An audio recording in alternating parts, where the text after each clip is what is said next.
Permission নিয়েছি 6টা থেকে পারমিশন আমাদের প্রাক্তন মুখ্যমন্ত্রী পলিট ব্যুরোর সদস্য মানিক সরকার তিনি ইতিমধ্যে সেখানে এসেছেন, কিন্তু আমরা যেটা লক্ষ্য করছি অনুমতিতে আমাদেরকে পারমিশন দিয়েছে, অথচ সেখানে শুরু করতে করছে বিজেপির তারা শাউটিং করছে, যে কারণে আমরা এখানে সভা শুরু করতে পারছি না।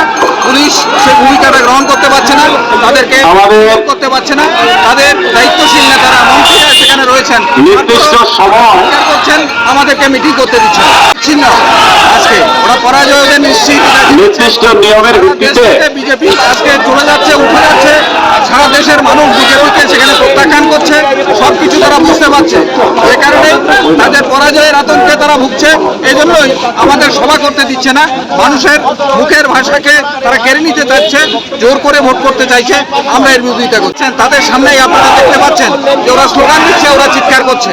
আপনারা দেখতে পাচ্ছেন দায়িত্বশীল নেতারা মন্ত্রীরা এখানে মধ্যে রয়েছেন, বিজেপির দায়িত্বশীল নেতারা এখানে রয়েছেন, তাদের সামনে এইভাবে চিৎকার করছে। অথচ পেছনে আমাদের পলিট ব্যুরো মেম্বার প্রাক্তন মুখ্যমন্ত্রী মানিক সরকার বসে আছেন, তাকে সভা শুরু করতে দিচ্ছে না। এই হচ্ছে অবস্থা আজকে।